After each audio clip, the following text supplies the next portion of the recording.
Welcome to the heart and soul of outdoors radio. It's the Hooking Up and Tracking Down show. In our 11th season, we continue to share facts and give advice on the great outdoors, where we never let the lack of facts come between us and a good story. Guys who are dedicated to helping you become a better outdoorsman. Your host, Gary McCoy, who's no stranger to the radio world or the outdoors, with a CMA to his credit for best personality. A well-accomplished outdoorsman who loves the thrill of taking a big buck or putting a bass in the live well.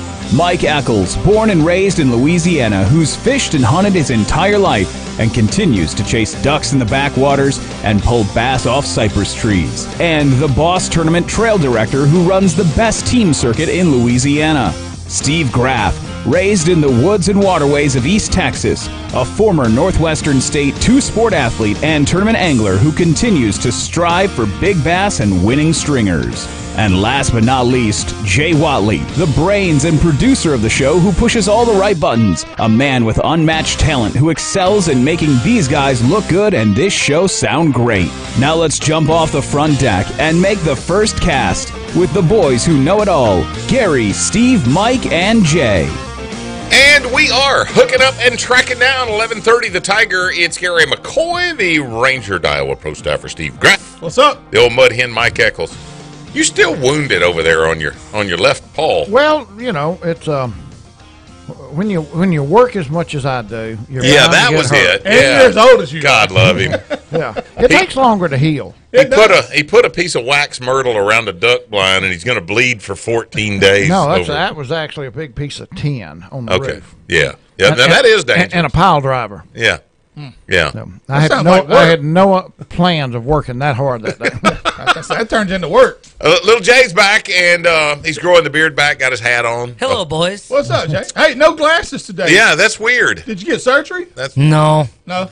I realized that about 5 minutes after I left the house, and 5 minutes was just too long to turn around. So it's been a pretty aggravating morning for me. I'm not blind, you know. Right. So I mean, you're gonna hit the right buttons today, right? I don't know. What'd you say? Yeah. Say it again. I didn't hear you. What'd you say, Gary? See, there's it. Oh, did I turn your mic That's off? how that Wow. happens. My bad. What a great show we got today. This part of the show brought to you by Steve Nichols and Specialty Track Hoe. We love you, Steve Nichols. Yeah, Despino and Jim South Tire and Bayou Outdoor Super Center. Football season is here, so enhance your tailgating experience with a motorhome or RV from Bayou Outdoor Super Center in Bossier City. And the reason why I say today's show is going to be awesome, from the Oklahoma Department of Wildlife, Conservation Agent Micah Holmes here at 11:15. Several hunter-friendly programs that they're offering. You know, they've gotten our attention over the years with some of the stuff we've seen on Facebook. You know, like they had the shotgun training for youth, and they provide all the ammunition. And dude, who else does that? But you know, it's funny you'd mention Oklahoma like that, because I was talking to Kenny Covington here a couple of weeks ago, and he was talking about the land that they had that he deer hunts on in Oklahoma. And I said, why are you deer hunting Oklahoma instead of going up with like Lynn Beatty and the guys into Kansas? And he said, I'll be honest with you. He said, where those guys are, land that is $3,000 to $5,000 an acre, he said, in some places I can get it for less than $300 an acre in Oklahoma. Wow. And he says, those deer don't see that state line. Yeah. So, you know, getting up there in northern Oklahoma, he said the whitetail hunting was amazing, and it's just a little more hunter-friendly when it comes to, to buying the place and getting things set up. So I was impressed, with the difference with that. Oklahoma really goes out of their way, and we've talked about this, to do things to invite you into the state. Sure. Yep, yeah. Exactly. To where, unfortunately, a lot of states, and Louisiana is one of them, is doing things that is making it turning people away. Where you don't want to come to the state. Yeah. Even though our lieutenant governor is trying to run a tourist attraction campaign right now to come to Louisiana to hunt and fish, LDWF really, not just them, a number of states need to look at Oklahoma as a model. You bet. I agree. Well, in fact, you and I were talking about this. Truth be known, the new Stuttgart is truly in Oklahoma. The flyway has gone that way, and I guess it's agriculture, things of that nature that you brought up over the years. Right. And I mean, there's just tons. And so for duck hunters, yeah, along with the whitetail hunters, and there's a good population of pheasants and quail. There's a little something for everybody in the state of Oklahoma. Yeah, that western panhandle of Oklahoma is where has been some of the best, which that's where Jimmy Houston hunts a lot out in that area, all the way into the panhandle of Texas. That whole region through there, the quail hunting's been exceptional for the last 3 or 4 years. This week's sponsor spotlight, you just have to overlook Randy Farrer. Yeah, and Jeremy. Yeah, and Jeremy. You can't overlook Jeremy. Jeremy's a Randy in training. Yeah. Randy's had years to perfect it. Yeah, that's true. J and J Exterminating, without a shadow of a doubt, the largest exterminators in the entire state of Louisiana now, and a Fortune Top 100. Oh, they're huge now, and anytime somebody asks you, despite that, reasonably priced. Oh, without a doubt. No doubt. And, every time you look around, you'll see another J&J truck that's pulling up at somebody's house or handling a particular business or something. Yeah. And there's a good reason for that because they know what they're doing. They come to my house, but they wait till I leave every day. As long as you ain't finding the boots under your bed, you're all right, Mike. Randy just wants to know what's in his refrigerator. He knows Mike probably cooked something last night. But check that out on our Facebook page, J&J Exterminating. The ABA Open Series results from this past weekend on Sam Rayburn. You've got those for us. Now, there's another ABA tournament this Saturday on Bistineau, I think. Maybe is that the couples division? Yeah, okay. I don't know. I know my brother-in-law. Couples. My brother-in-law, Mike Craig's maybe the military side. Maybe the military. No, side. Why can't it just be an ABA? Because we don't have a division here. That's why. Well, I know. I'm sorry, but we don't. Well, maybe there's two different ABAs. Because he said he was fishing an ABA this Saturday on Bistineau. I can look it up here in a little bit. Okay, do that. Sam Rayburn, Logan Shearer. Wow. Yeah, he had 5 fish to win it, 23-48. So it wasn't tough on Logan. It was tough on a bunch of other people, but Logan it was not tough on. Justin Cooper, a good friend of mine, a V&M pro, young buck from Northwestern State Fishing Team, finished second. Big drop from 23 to 17-48, second place. Going down the list here, James Pruitt had 5 fish for 16.05 for fourth. Marshall Hughes had 5 fish for 15.38. Going down the list here. Wait a minute. I want you to look at that. Fifth place. Yeah. 8 pounds. Less than 14 pounds. Yeah. 1367. I mean, 8 pounds less than first. But just think about that. You're talking about Sam Rayburn. Yeah. That not 6 months ago, 15 pounds wouldn't have put you in the top 100. Oh yeah, you wouldn't even got a check. Yeah. Yeah, you wouldn't got a check.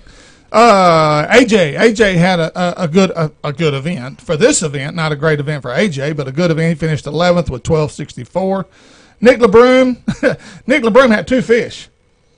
But guess how much they weighed? 11 pounds. 12.35. Dude. He had 2 6-pounders. Way to go, Nick. And caught them early. A good friend of mine and Corbett Ross from down there at Sam Rayburn, he finished 16th. He had 12.16. A guy that's old Coach Bickham, he did a really good job. He had finished 19th. Albert Collins was 21st with 11.23. But anyway, it was just a tough event overall. A bunch of zeros. Lots of zeros, lots of one fish. How big a turnout do they have for something like that? We had 69 or 70. Okay. Now, do they have? Is there a boater and a non-boater, or are you just fishing by yourself? We started out with about 120 on the boater side, and we ended up it was 66. They just split it down the middle. What's the last event in terms of who's going to boat and who's going to ride in the back? No, actually, this is one of the certain you can fish by yourself. Okay, if gotcha. you bring your boat, you're gonna fish in your boat if you're on the boater side. Okay. But anyway, and Jason Giese, he finished first on the co-angler side. He had 3 fish for 10.48 to win the co-angler division. So congratulations to those guys. The next day, V&M had a tournament, Outlaw Outdoors V&M Baits tournament. Roy Caraway and Dwayne Reese had 5 fish that weighed 25.48, and 3 of them were dead.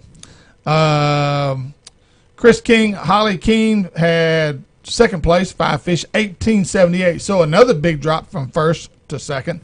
Looking at Randy Despino, Kevin Lazione finished 6th with 17.97. Oh, right above it, Clayton Bolware and Albert Collins finished 5th with 17.55. Nick LeBrun and Randy Deaver finished 11th with 1675. They had a good turnout for this event. I think they had 60 teams, I think was the total. A lot of zeros, as you can see. It was a very tough weekend at Rayburn. But, somebody always figures Why? Why was it rough? The time of year. Time of year. It's been cloudy. It was cloudy for like 4 days. And I told y'all Thursday, and according to a bunch of other people, they were biting Thursday unmercifully. One of the best fishing trips I've had in 15 years was it last Thursday at Rayburn. So you're already counting your money. You've got this tournament won in your head. Well, until Thursday the next day, or Friday the next day, then the sun popped out and there was no wind. Mm-hmm. It was high pressure. Yeah. Bluebirded off. Yeah. It was brutal. Wow. It was brutal. It was a long. But Thursday, Thursday, dude. The scales would have been busy. They just need to let you fish whatever day you want to. Yeah, and just let them know. Right your weight night. We need to come up with a new circuit, Mike. Yeah. And you can weigh. You have 3 days to fish. Yeah. You pick which day you want to fish, and you weigh your fish in. Or you could fish all 3 and use your heaviest weight. Or Steve could fish 4 and total them up. Yeah. And use my 4-day total. I would be all in. Okay. That's a great circuit, Mikey. That's a good idea. While you were doing that, a bunch of guys were sitting in the duck lines all over North Louisiana. Bored to tears. Apparently, just eating a lot of bacon and eggs. Yeah. Teal. Did you hear from anybody that – now, my oldest son, Buddy, and my middle son, Craig, were out there with y'all. And they said they did hear some shooting early Saturday down on the south end of the lake. There was a few shots, not volleys, shots on the south end. There was a few shots on the north end. But I can tell you for a fact, some of that was young men, and they really need to be careful that are out not knowing what they're doing, and they're shooting wood ducks. And that's a fact. That's not just somebody talking like I normally do. That's a fact. We said the other day we did Delta waterfowl projection counts and stuff for the year, what it was going to be like, and I said I'd never seen the waterfowl projection line up with what we did that year. Yeah. But I can tell you Larry Reynolds, which we'll have on next week, who is a head waterfowl biologist for Louisiana Wildlife and Fisheries, put out a print Friday. I think they did the aerial flyover in South Louisiana the day before Thursday, and South Louisiana was down something like 82 or 83% less teal than that day last year. And that mirrors what Kelly Haydale told us. Yes, and that projection actually lined up with what we did this year. And Kelly said that what was going on was that you had a lot of fluctuation in the waters up north, and it pushed the hatching back a couple of weeks. Yep. So that could be good news for this coming weekend and the following weekend. Yeah, the next 2 weeks. And it could be one of the first times that we've killed if we kill anything the second week, it's going to be more than we killed the first week. Wow. And it was that way. I think Rod Haydale killed 1 teal that weekend. Wow. Ryan Lambert and him were really down the first couple of days. Monday, he sent me a picture, 6-man limit. I guess that was just with him. That was a good hunt, but very, very spotty. Do they open the cage when they shoot those, or do they just? Well, if I'm down there, they let me have 1 shot at the cage, and then they open it to survivor's flight. But one of the worst opening weekends of the early teal season, probably in history. So we got to go up from here. There's no place to go but up. They're either we have no birds or they are coming down the lake. All right, like I promised, Micah Holmes, one of the conservation agents with the Oklahoma Department of Wildlife, is going to be on here in a minute. And Mike Bacon from Bacon's is going to be back with us again this week. If you're into lure collecting, Mike is one of the local premier experts in that particular arena. Yep. And he's going to help you out a little bit with that. Also coming up on today's show, our Rio ammunition question of the day from our hooking up and tracking down field reporter, Hunter Mulliken. How does he see this deer season starting to shape up? We'll get that at straight up 12 o'clock. So we've got the Louisiana deer hunting projection also.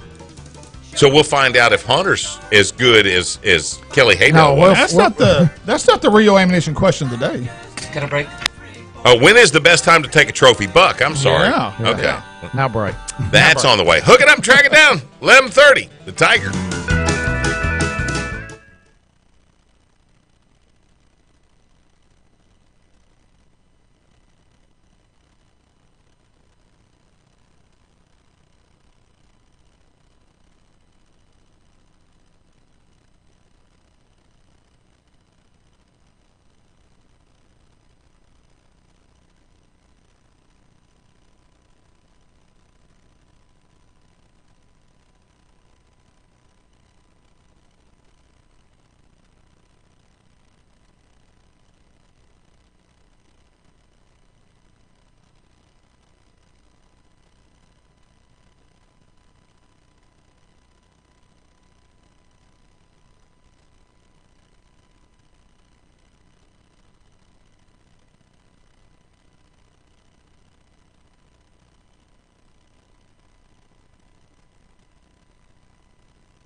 This segment of Hooking Up and Tracking Down is presented by Daiwa Rods and Reels, J&J Exterminating, V&M Baits, Silver Star Smokehouse, and Pulse Farm and Garden.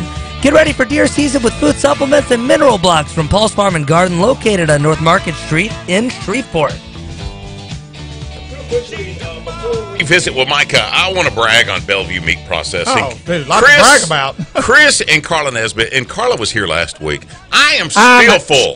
Stop. What? I'm not going to say another word. We can't go on until we get something to eat. I'm telling you right now, Carla Nesbitt and Chris have put together probably one of the best, well-run, most efficient, highest variety processing places anywhere in the South. And every bit of that's true, and you could still call it a mom and pop business. Yeah, ain't no without doubt. a doubt. And it's off the chart. You know, it started off, it was Carla's daddy's place, and Chris was working there when he and Carla first started dating. Yeah. Oh, okay. And then Chris was the one who convinced. And he said, the only way you can marry my daughter is get up off your butt and go to work. Exactly. Get a job. So Pee-wee, well, that's his name. Pee-wee says, Chris goes to him and he says, we need to start processing deer. And they did, and I'm telling you, when you look at the numbers that they're doing now, I don't know that there's another processing place in the entire state of Louisiana that does as much. Over 20 years of custom meat processing, and they have just recently started the new hours, 8 until 3, Tuesday through Friday. They're open 8 to 3, Tuesday through Friday. Now, effective October 1, they'll be open can to cane, 7 days a week, ready to go as archery season begins. Now taking appointments for beef and pork processing. That usually really slows down, though, when it comes to deer season. If you want it done, you better get it in there now. Right now. Yeah. Always looking to make a better product there at Bellevue Meat Processing. A great selection of sausage, seasonings, mayhaw, jelly. There's barbecue sauce. We saw a little bit of everything that Carla had for us this week. Her cookbook, just incredible, $8, and it could make you the hero around the house. Prepackaged mixes like gumbo, red beans, and rice jambalaya. They offer great snack sticks, perfect for the duck line or the deer stand. Bellevue, the official processor of Hunters for the Hungry. Go to BellevueMeat.com to learn more. All right, on the phone with us, Oklahoma Department of Wildlife Conservation Agent Micah Holmes. Micah, sounds like we caught you with your pants down, so to speak. No. Well, if we did, pull them back up because we're on TV, too. No, Michael, I made contact with Don Brown yesterday, and he said he had you lined up, and I was expecting a call, I guess, from your end, but, of course, I can blame myself. I should have followed up with you. But anyway, hey, thank you for being with us. The one thing we want to do today is we want to recognize Oklahoma and your department for the outstanding job you guys are doing with hunters and fishermen and the hunter-fisherman friendly programs that y'all offer, basically at no charge to the public. That's kind of what we're here today, to give you guys some PR for that. Hey, we appreciate that. Yeah, we're all working hard at all the state wildlife agencies, all trying to pull on the rope and keep our hunting and fishing heritage strong here in Oklahoma and everywhere else too. Michael, what would you say, over the course of the last 10 years, what would you say has been one of the absolute best things that Oklahoma has offered hunters and fishermen at no charge, one of these programs? Well, one of the neat things we're doing this weekend is the Oklahoma Wildlife Expo. We're having an event this weekend. It may get rained out, but we're gonna press on. We're gonna have about probably 40,000 people come out to event, and they can shoot a shotgun, they can catch a fish, they can watch the hunting dogs, doing some training seminars, and that's all free, and it's all hands-on. We work really hard to make sure that all of our folks that come out and have booths, we don't want people just sit behind a booth. We want them to be able to do something, to make a memory, and For many of us who got into hunting and fishing, our dad or grandpa may have got us into it, but if you don't have that mentor, it's pretty hard and intimidating to get into hunting. So we want to make that as easy as possible and remove as many barriers as possible. Micah, this is Mike Eccles, and thanks for taking the time to be with us today. One of the things that we've been talking the last couple of weeks is that Oklahoma is one of the few states that is really going above board to try to draw hunters into their state, where some of the other states, a lot of the other states, are making it so difficult to go into their state and to hunt. It's almost like they don't really want you there. Oklahoma's doing the opposite. Duck hunting being my passion, I want you to tell us, other than Red Slough down in the southeast corner, what other places are there in Oklahoma for the waterfowl hunters that are, kind of similar to Red Slough and available to the public? Yeah.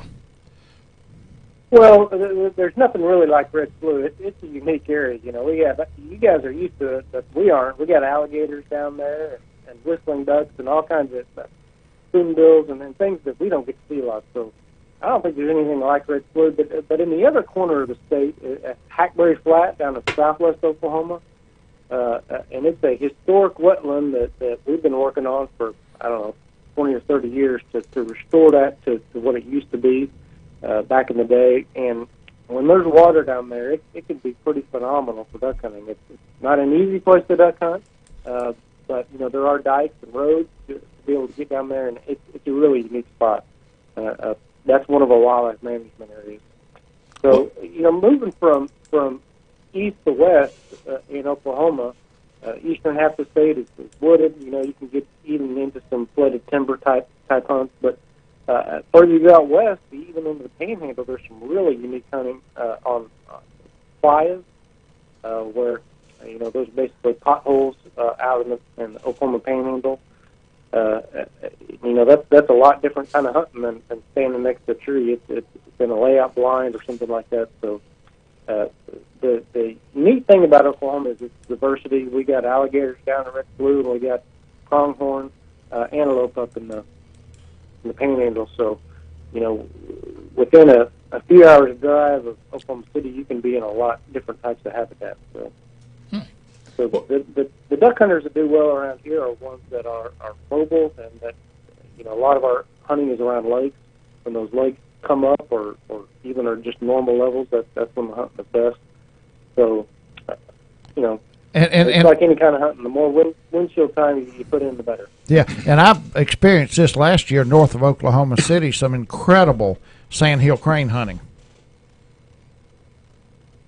Yeah, that's a really unique animal, and those are primarily found in the west. Probably the further west you go, the more you get into them. But that's a really unique hunt. If you've never done that, if you're a bird hunter and have never done sandhill crane hunting, I encourage you very much to try that out.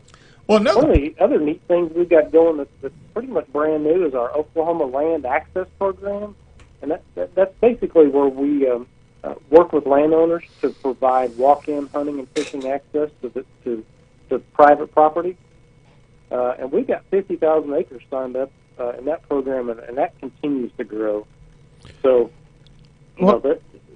explain that just a little bit. Somebody volunteers to have their private land accessed by public hunters? Yep. So the Wildlife Department got a grant from the NRCS, and we pay them a lease fee essentially. And sometimes those are 1 year, 3 year terms. We pay them, and with the condition that they allow fishing on their property by anybody who's got a hunting and fishing license. So that's a win-win for hunters and anglers, of course, and it's a win-win for the landowner because they're getting paid too. And it's really opened up a lot of areas that haven't been able to access before.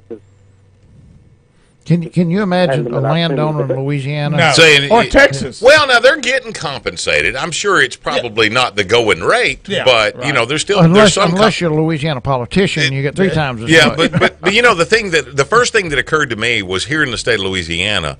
The first thing that is going to pop up in one of those landowners' minds, liability insurance. Yep. What about me getting sued? And I'm assuming that when someone accesses that property, it is at your own risk kind of a situation.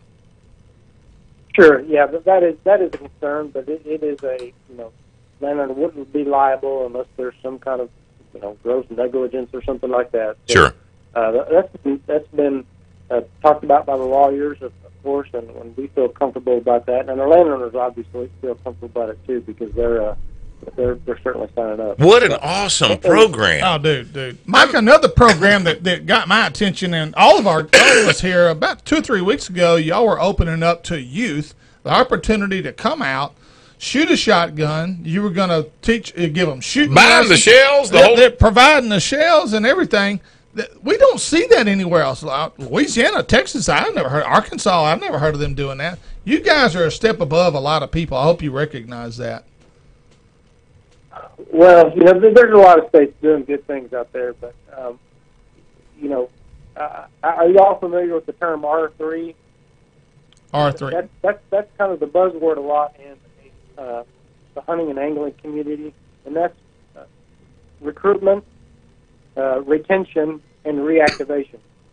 First of all, we got to get these people in the fold. We got to get a shotgun in their hand, and we got to want to do it. Then we got to keep them doing it, and then for a lot of folks like us who have kids or careers or things like that may get out of it for a while. Now we want them to get back in it. So, we want to fashion our programs around one of those three things, where we're either trying to recruit, retain, or reactivate hunters. And our STEP program is one of those programs where we're trying to, not everybody that shoots a shotgun is going to want to do it again and again and over and want to go kill something, but a lot of folks are. So we think the more people that we can get shooting a shotgun, the more they're comfortable with it, the more they'll go buy one, and the more they'll ask their mistake I ever mom or someone else to go hunting. Worst mistake I ever made was teaching my wife how to shoot. Worst mistake. We got to be careful with who we're teaching there, Micah. Yeah, exactly. Micah Holmes from the Department of Wildlife and Conservation in the state of Oklahoma. Kudos to you guys. Yeah. And continued success. I mean, we are thrilled to see the progress that you've made and hoping that some of the other surrounding states are paying attention to what you're doing. Thank you again, Micah. We appreciate you. Thank you. Come to Oklahoma and see us. All right. Sit tight. Mike Bacon is going to teach you about that bait, that one that your grandfather left in that old tackle box, that old Ted Williams tackle box that was sitting there. Yeah. Is it worth anything? We'll find out here in just a minute. Mike Bacon's on the way. Hook it up and track it down, 11:30, The Tiger.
The Hook It Up and Tracking Down Show thanks you for tuning us in today. This segment presented by Cypress Knee Outdoors, Nichols Department Stores, Bellevue Meat Processing, and Candyman Pet Lodge, offering grooming, bathing, and one-on-one dog training. Candyman Pet Lodge is the only place for man's best friend. This is kind of my time of year, and one of the reasons I like it is because we start back with the fall remotes. And one of my favorites is when we go to Coshada and go to what I call the Victoria's Secrets for the hunter and fisherman. That's Nichols Department Store. More than one location. A great selection of hunting and fishing gear, hunting stands from the Old Man, the Big Game, River's Edge, and Summit. Summit's the first commercially made climbing stand that I ever owned. Camo brands like Under Armour, Walls, Browning, and the best, Carhartt. Waterfowl gear from, you got Crate, but it's Drake. And Banded. I corrected it. I read it last week, so I corrected it. Guns from Browning, Remington, Benelli, and Mossberg. 5 locations to choose from: Manny, Winfield, Coshada, Leesville, and DeQuincy. Yep. Go to nichols-store.com to learn more. Before we get started with Mike Bacon, I just want to say there's nothing better than the fresh smell. Them Bacon's goobers, baby. Old Ben's goobers. Of fresh Dude. baked goobers. You just got those out of the oven, They just rolled off. We've been doing it for 70 years. How old is that? That's what I was going to ask. How old is that machine? The machine is 1910 is when it was made. Wow. Now we got about 2. How old were you then? How do I feel now? Yeah. Now I'm going to tell you what, we got about 10 or 12 minutes to talk about antique lures. He could not tell you how to cook peanuts in 12 minutes. Yeah. It is such a science to him. It's kind of strange. It's when the peanut was harvested, how much moisture latent is in the peanut, the age of the peanut, the year that it took to grow the peanut. It all factors down on how long you parch the. Get out of here! The humidity in the air that day. I remember that. It's a seed, and it'll pull moisture out of the air sitting on the counter. Come on! Oh yeah, raw or cooked. Okay, we're here to talk baits. Mm-hmm. Yeah. And Mike just handed me a catalog. This is the membership directory for this year of the National Fishing Lure Collectors Club. Okay? Now this thing is full. I mean, there's jillions of people's names in there. I open up to Louisiana. Now, obviously, because his last name starts with a B, Bacon. Yeah. Mike Bacon is first on the list for Louisiana. Right. How many other people do you know would be recognized by this wonderful organization anywhere within 50 miles of where we sit? None. Zero. Kurt Carver's not even a collector. Not a one. That's still alive. We've lost some good. Yeah, when a good Ken players. Webb would have been in there. Would have been there, number one. And now I saw the name Ronald Landry on here, and I thought, no, that's right. It was from Denham Springs, not the same Ronald Landry that we all know. No, but you're it. That's by that default. Is that sad to you? Not really. It's kind of making a little resurgence, lure collecting. But yeah, with Xbox and all the little PlayStation stuff, it's kind of taking a back seat. Well, when you look at the lures that you have, and you consider, I've never even fished with an Xbox. I didn't know they were. Yeah, it's a new one coming out. Oh, okay. Yeah. When you look at those lures that you have, and the years that you've collected them, and the research that you had to do to know that this is a good one and that one's not so good, and I'm assuming you guys trade amongst yourselves. We do. It's pretty massive. We do eBay, and we do just texting each other and emailing pictures. It's pretty massive. But Can you still get a good deal on eBay though? I mean, because everybody and their mama's doing it. Yes, you can. You have sometimes they'll list a lure in the wrong category or way down at the bottom as unknown, and I've gotten some super because they didn't know what they had. Did not know what they had. Wow. Yeah. Is there a catalog anywhere in print that's got pictures of different lures? There is. Lucky makes one, and Whitefish Press puts out a few, but usually you have to buy individual magazines. One strictly for Heddon, one for Smithwick, one for Old Ben's, one for Paw Paw, and they're out there. You have to order them. You can get at the local bookstores, you can get Lucky's and a few others that have all of them in there. If somebody came into the store, would you kind of, that was maybe express an interest in this, would you kind of guide them in the direction, Absolutely, absolutely. When you collect, there's several different ways you can collect. You can collect by brand, which is Heddon, Creek Chub, Smithwick, Old Ben's. You can do by color, like Spotted Ape, white with the red head, chinkapin brim, or you can do by size. A lot of people do sizes. They collect miniature lures like fly rods, poppers, or you can do it by age. Pre-World War II lures the craftsmanship in those lures is phenomenal. Something happened after World War II. I guess the people returning home, lure manufacturers cranked it up. They sped up production and mass production. Yeah, and the quality kind of went down. You went from a 3-piece hardware to a 1-piece or 2-piece. The colors, they used to put up to 12 coats of paint pre-World War II. Wow. After our family, Old Ben, Smithwick, and all the good ones, we put like one base coat and then shot it. We got them out there. But the companies that followed suit after World War II probably sold 10 times more lures than, pre-World War II. Mm-hmm. Now, I'm going to ask you this question. Mm-hmm. Is there a soft plastic bait that is considered collectible? Yes, the early cream worms are just now starting to become collectible, but they'll never attain wood or plastic. Well, with some plastic, it loses its color over time. They do. They degrade. Especially the early plastics were unstable, and after about 20 or 30 years, they just fall apart. And probably the worst thing that ever could have happened to wooden lures and plastic lure was the invention of the plastic worm. It ate up all the lures, chewed them up, gooed them up. It was horrible. Yeah. Has there ever been a bait that came out and was immediately a collectible? Immediately a collectible? Not that I'm aware of. Well, all too often you see some of these lures that come out and, they were really short-lived. Maybe they didn't sell what they wanted to. Maybe the company folded or something along those lines. But in that first run, bam. I mean, that was it. If you were going to get one, that's when you got it. The Haskell Minnow comes to mind. It's probably the most sought-after Holy Grail lure of any collector, mainly because it was made by a jeweler, and he made very few of them. Hence, the price is just through the roof. Mm-hmm. Early handmade frogs, hand-carved by James Hedden himself. They're expensive just because of the short supply of them. But as far as a bait coming out that was absolutely fantastic, sold many numbers, it didn't. Their price remained average. Where do I go if I'm a collector, or I come across a bait in my grandpa's tackle box, and I say, "Oh man, it looks like an old bait." Where do I go to get that certified that it's one of the originals? Where do you go to? I'm glad you brought that up. You can bring it by my shop. I do it almost on a daily basis. What's your store hours? Yeah, I really do. Definitely on a weekly basis. I bet you do. Unbelievable. You got to come by there and see what. Do you ever go to like the garage sales and buy old tackle and every stuff? Time that I am off on Saturdays, I go to about every one of them. So that's twice a year, right? Yeah. No, I have been getting off quite a bit. Now, Mike, is there a series of baits that are the holy grail? Like you got to have all of them, like baseball cards. You got to have the entire lineup of the 1942 Yankees or whatever. Your early Hedden and Creek Chub, obtaining every color that they made probably in the 1930s and 40s is difficult.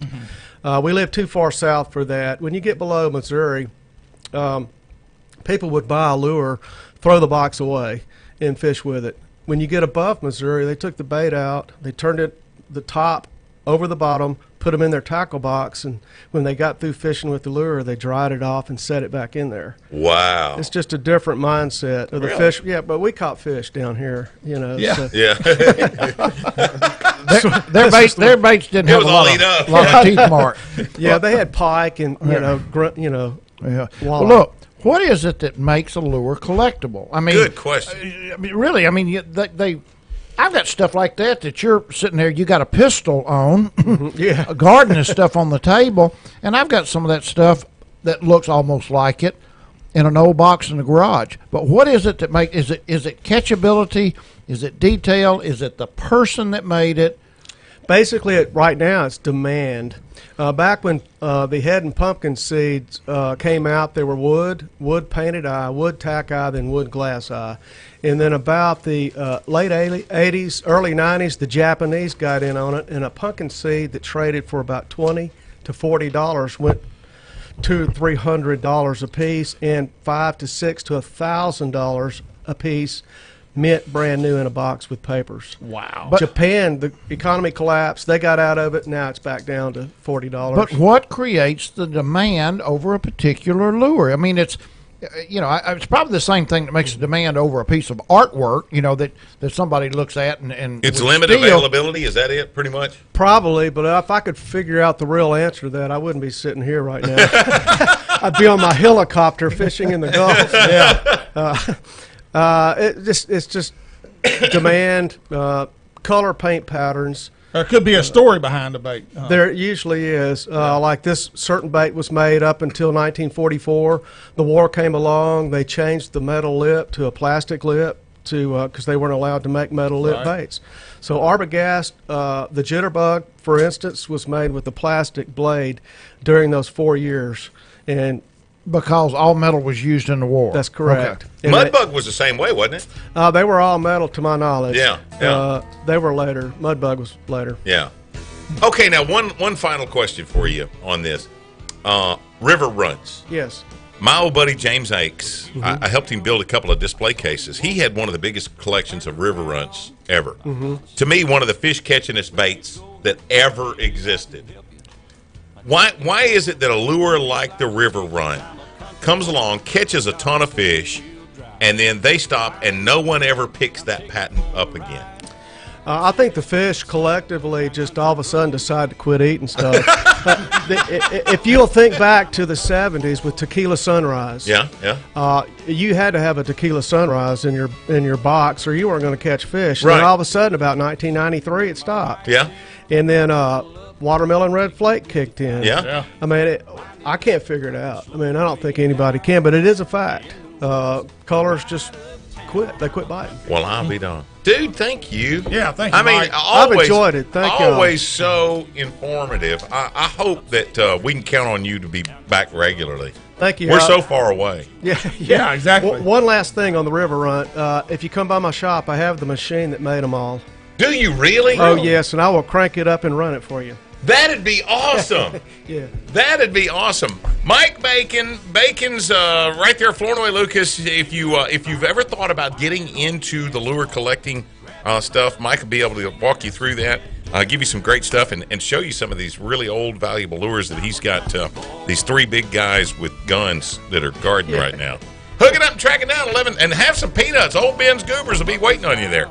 11:30. The Tigers. But crank the music, and the tone gets real good.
Being social is what we do at Hooking Up and Tracking Down, so check out our Facebook page at Hooking Up and Tracking Down Show.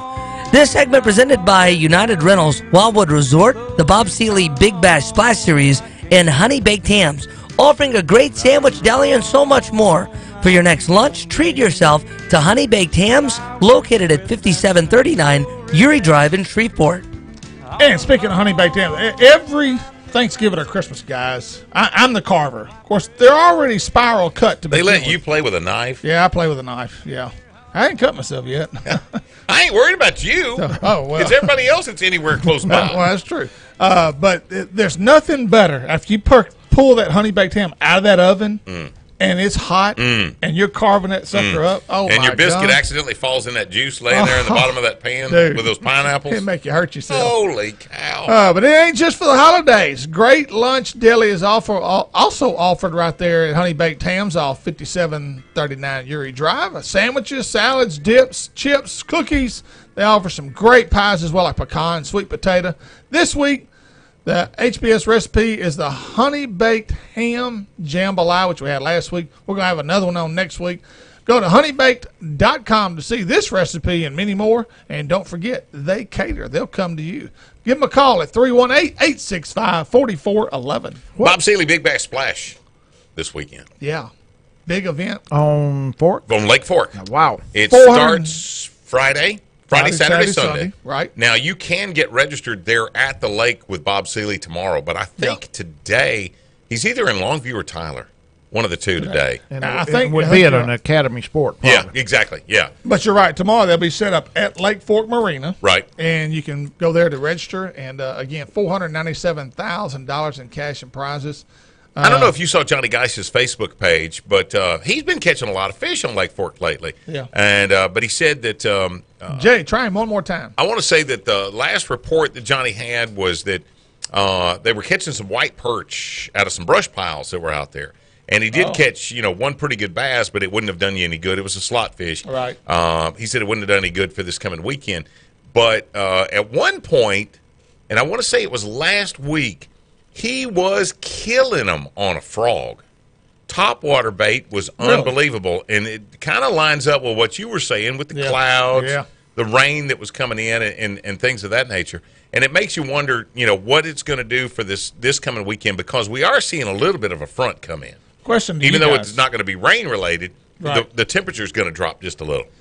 Question to you guys. Which direction would either one of you go in this event? Would you try to go the over, or would you try to catch the under? No, I'd never go for the over. All right. I think that's a freak, especially when somebody that's on the water as often as Johnny is, and the fact that over the course of a year, the number of overs that he catches being on the water daily, right, and the limited number. I mean, it's rare.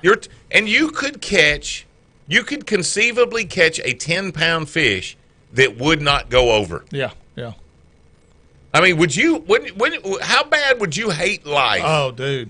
To be sitting there with a 10, 23 and 1. 3/4. Yeah, or 23 and 7/8. Yeah, and now don't make it. Right. Yeah. And what a lot of people don't realize is that fish, and what's the minimum, 16? 16 to 24 is the slot. Okay. Yeah. If that fish touches or 17, 24. I thought it was 14. No, not 14. Not 14. It's either 16 or 17. And you and I finished second in the tournament over there with a bunch of those. Slot. But I want to say it's 16 to 24. You may be right. If it touches 16, it is in the slot. Mm-hmm. Yes. If it touches 24, it is out of the slot. And a lot of people get that reversed. They think that, well, if it touches 16, it's not in the slot, and if it touches 24, then it is in the slot. But the slot is conclusive or inclusive of 16 to just under 24. Once it hits 24, it's out of the slot. 16, 24, you are correct. And I'm going to tell you, man, I think it's just there are guys that will pattern big fish, and they might sit there. They might catch 5 fish that weigh 40 pounds. Oh, yeah. And didn't have a one they could weigh. Yeah.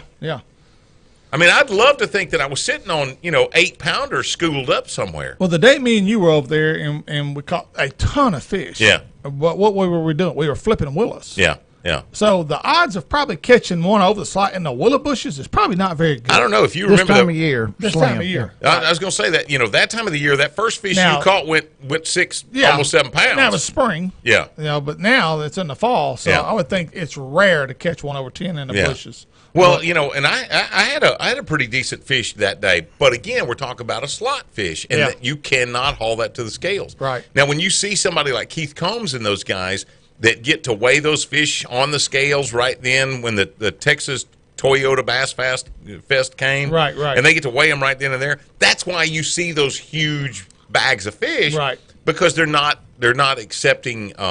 What do you call it? They're not keeping the fish. Right. They're not bringing them in. They're weighing it and then releasing it. Right. And that's why you'll see those big bags.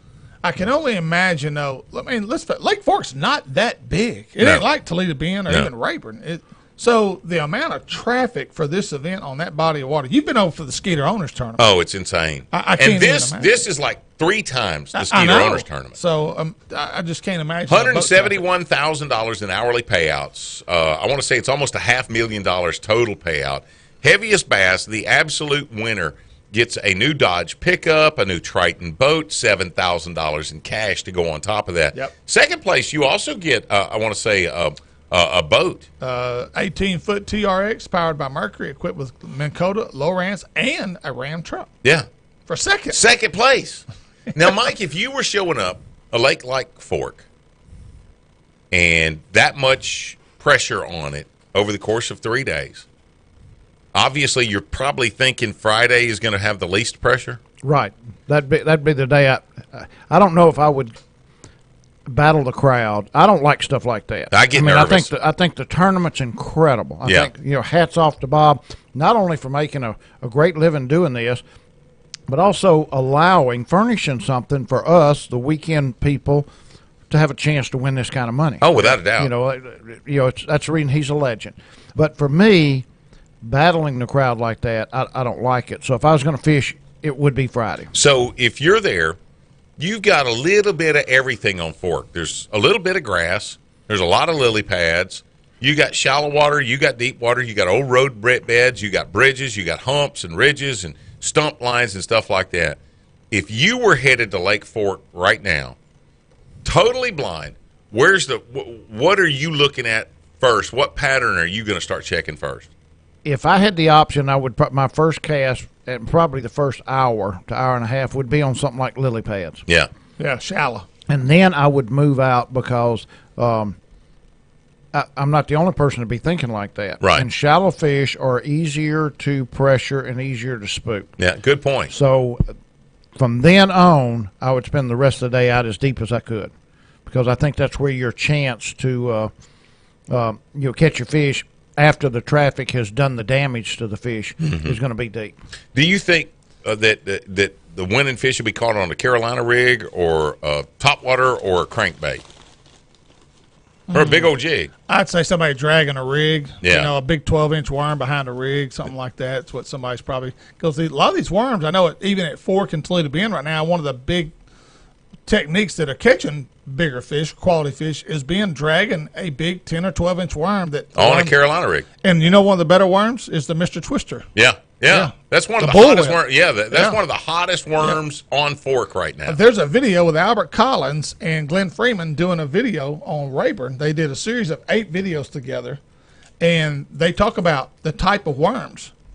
Their number one worm is the Mr. Twister worm. Without a doubt. Without a doubt. Yeah. I mean, there's another worm that they throw, but that one there is their top worm. So what about you? If you're approaching for the Big Bass Splash? Well, the caliber angler that I am, I'm not worried about spookfish. I can go catch them.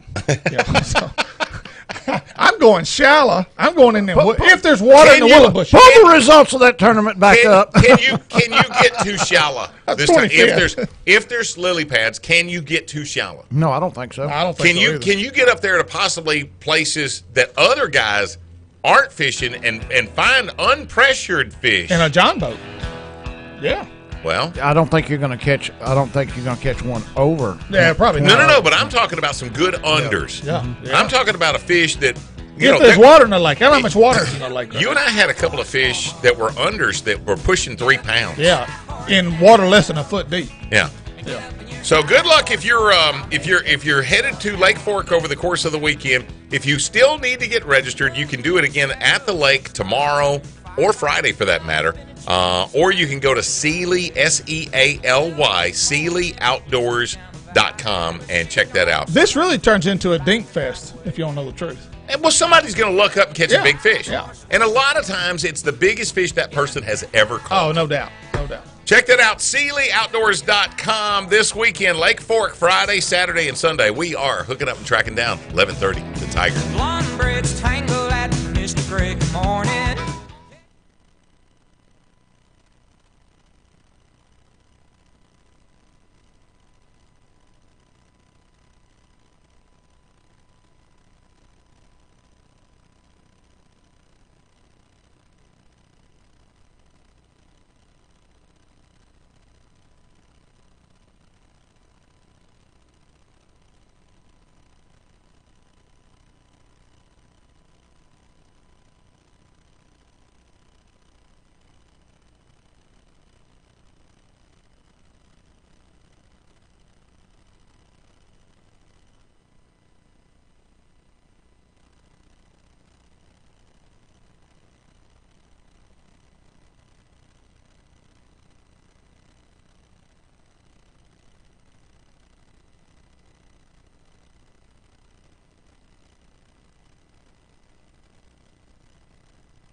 This is for all you sophisticated ladies out there.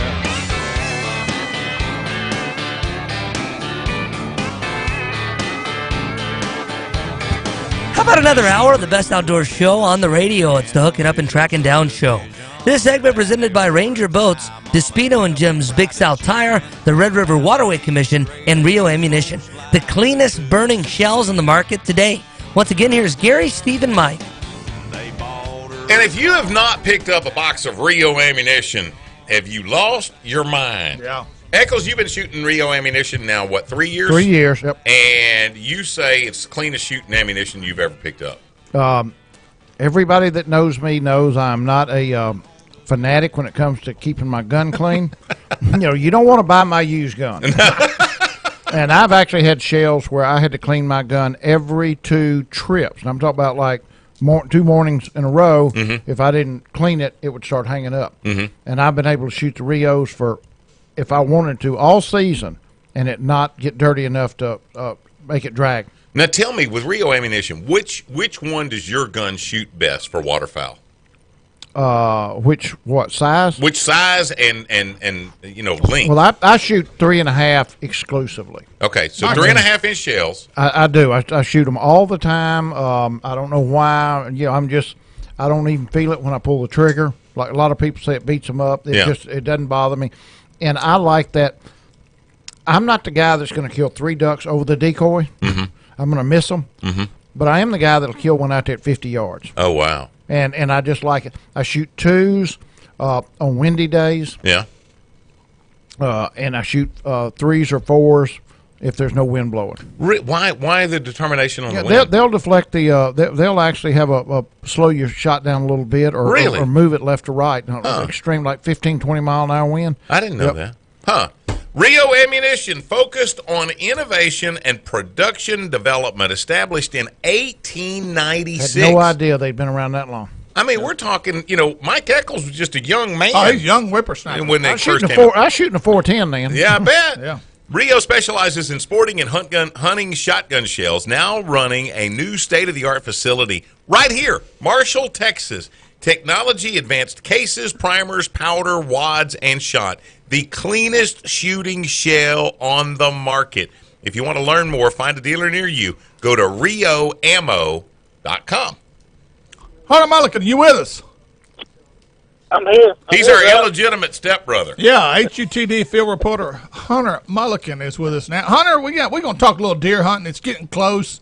I know you're starting to probably shake a little bit and getting ready for deer season. But Hunter, how do you see how the woods shaping up right now? The acorns getting ready to fall. I know the leaves are starting to change because I was at Rayburn. I was shocked at how much the leaves are starting to turn already. But tell us how you see things in the woods right now. Oh, it's about normal draft. There's a few acres dropping now. Now the acres are ready to fall. They'll be a little bit later, but I was flagging the line the other day. There was a big white oak tree on the corner there, and I noticed there's some acres on the ground there. But it looks good in place. It depends on where you're at. I mean, I think it's going to be a pretty good acre crop this year. You know what, Hunter? One of the things that I heard a long time ago, and I'm sure you can clear this up, but I heard that in years of drought, that especially when an oak tree is stressed because of the lack of water, that the number one thing they do is they go into reproduction. They will make more acorns that year if they're really stressed and the tree is in fear of actually dying from the lack of water, that they will make more acorns. And I've got a couple of oaks at our place that I just noticed are loaded. I mean, like I have never seen that many acorns on them before. Do I need to be worried about those trees? No, I wouldn't think so. I think it'd be fine. It's a combination of things. Like we talked about before. The flowers get turned. If you have a late, have a frost in the spring after the flowers have already come out on the trees, that really knocks the acres back. But just because they're producing a lot. As long as you don't see a tree dying in the top here, yeah, the turning brown, and you're okay. If you see some dying in the top, the terminal part, very top of the tree, you got issues there. Okay. So that's what I do, looking at the top of the tree more than anything. So, sometimes they just die. And I got a couple of trees behind my house. They're just healthy-looking trees are just kicking out right now. They turn brown, really brown in the last 3 weeks. Mm-hmm. They're healthy-looking trees. They just die. What's the last oak that a deer's going to eat the acorns on? Is it a post oak? Well, I would good question. I would think it may be a post oak. I don't know how long the overcup oak would last at the bottom because those acres have a stem on that lasts a long time. So I've seen them eat overcups oaks as well as wood duck. Wood duck, I don't know how he swallows overcup. I don't have any idea. Sucker's as big as a golf ball.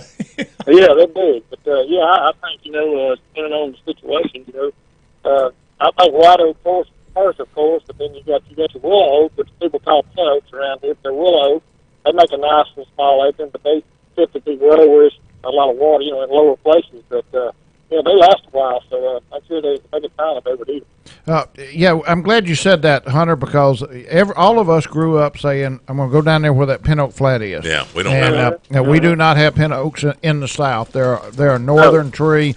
Everything we grew up calling a pin oak is a willow oak. But here's another thing that we grew up believing. Boy, if you get a couple of rains, those acorns are going to sour, and they'll quit eating them. Right. That is the way I know is not true. It takes a tremendous amount for an acorn to sour. Is that not correct?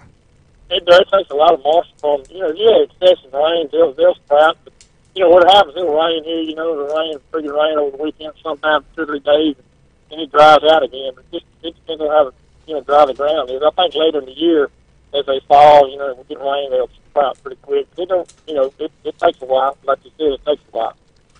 do that. So, just depends on the ground conditions when they hit, where they hit and all that kind of stuff. So Well, ducks and oaks tend to quicker. The ducks will fly into flooded oaks, and they're eating acorns that are floating on the water. Yep. And they're still good. Yeah. So a couple of rains or heavy dews or stuff are not going to cause acorns to sour. No, I wouldn't think so. Okay, Hunter Mulligan, our hooking up and tracking down field reporter. We are 12 days from deer season. Wow, that's true. 12 days from today, October 1, Monday this year. It kicks off. I wonder how many guys are taking that week of vacation. They'll spend Friday and Saturday and Sunday out there trying to get things ready. But Hunter, with archery season kicking off October 1, and then you go into November, it's our Rio ammunition question of the day today. When is the best time to take that trophy buck? October or November?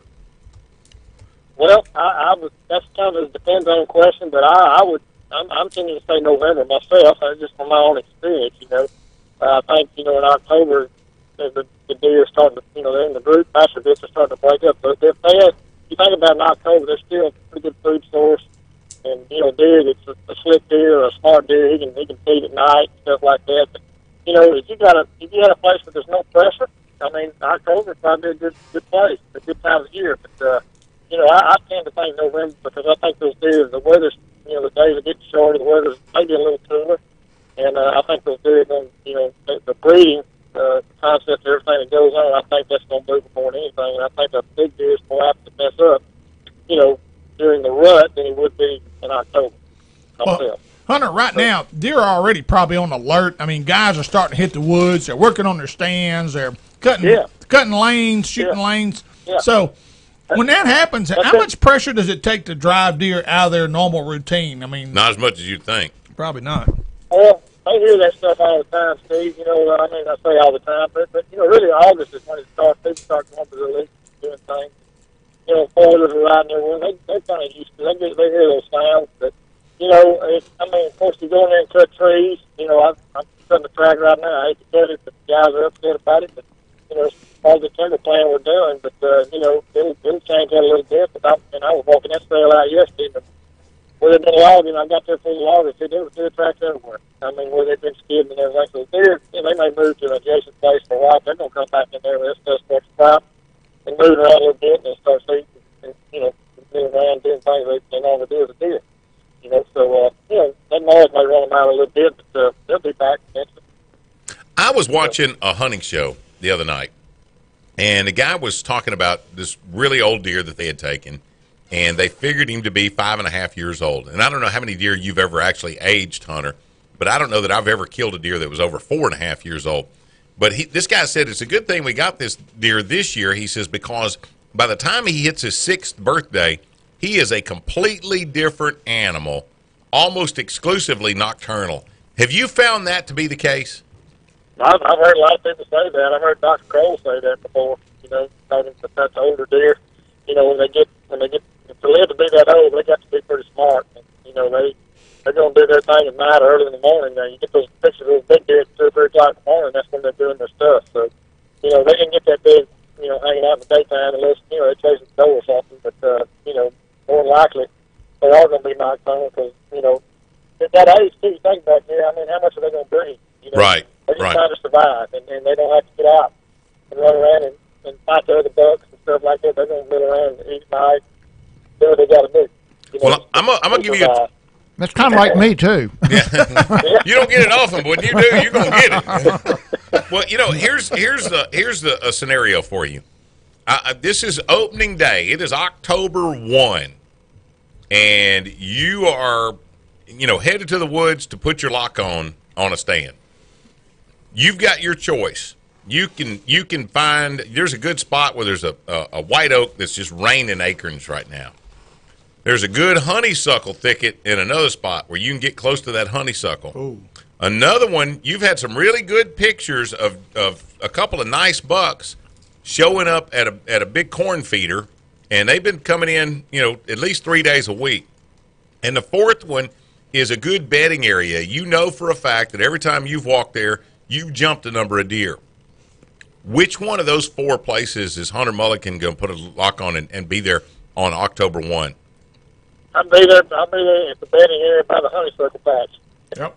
Yeah. I'd be. Between the two. Because they're gonna ease around and they're comfortable in their gear. They're gonna ease around and do things where it's a little thicker, but they got a little cover, you know. And like I say, people in the woods, and they do know that they can hear you a long ways. And I tend to be where they're in a place where it's a little thicker myself, you know. But that's just me. I mean, that's the way I like to hunt, tight places and use the wind and the deer. Like I say, they're a little more at ease when they're in places where it's a little thicker cover. And you know, you can get in there to it and catch them coming from it, and going to bed, you know, too.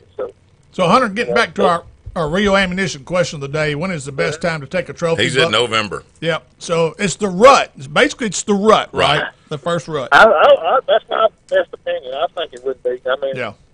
I'll tell you, it's Thanksgiving week around my place. Hey, yeah, that's a great week, man. That's right. Last year, Gary, they were rutting they were rutting after Christmas. So, I mean, I saw them. I mean, it was cold. Those cold snaps we had, they were after those does, those younger does that come in, and they were just grunting and carrying on and doing all kind of stuff. But I saw several. I killed a nice one December 31st.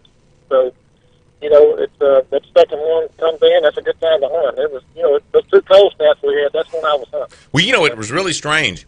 Last year, and Chris and Carla Nesbitt at Bellevue Meat Processing said the same thing. The best buck I took of the year was opening day. Yeah. But last year, if you remember, that opening weekend, we had a cold front come through. Yeah.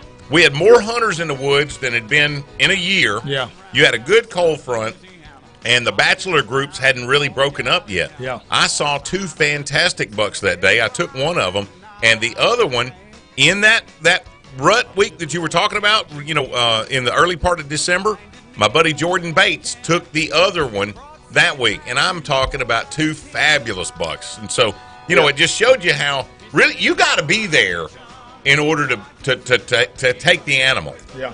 Yeah, you got to put your time in, and you know, I watch fronts. I like fishing, out there fishing. You know, watch those fronts coming and stuff, and those deer be out before the front, milling around doing stuff. Even after the front, you know, up in the morning when it's really cold, I like to hunt 9 to 1. So, you know, a good day, I like to do that. That's just so hard to do. Yeah. But it's the right thing to do, but it's so hard to do. Yeah. Hunter, we're going to let you get back to your cooking, man. Hunter's yeah, cooking okay, today. man. Yeah. What are you cooking? I just got to find about 200 pieces of catfish over in Toledo Pen. I'm looking at the lake right now. So. We never get invited. Well, hey, look, I'll come up there and fry out something one day whenever you want to. I'll come to the station to it. Now, we want that pasta lie. Oh, I can do that too. Whatever you want to do. Hunter Mulligan, you say it's going to be a good year, you think? I think it is. Fantastic. Any day you can hunt, it's a good year. Amen. Good Lord smiled on you. Yeah. Thank you, brother. We appreciate you. Thank y'all. Y'all be careful. Sit tight. Texas Outdoor Outlaws. We got a stack of them. We got some good ones. Hook it up and track it down. 11:30, The Tiger. God cleans them. Heaven knows he saves every soul.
Want to be your best as an outdoorsman? Go to HUTDshow.com for tips, tactics, and videos that's going to blow your mind.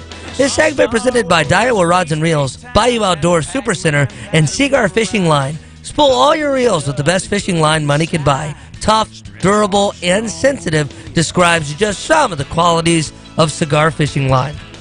Cigar. What'd I say?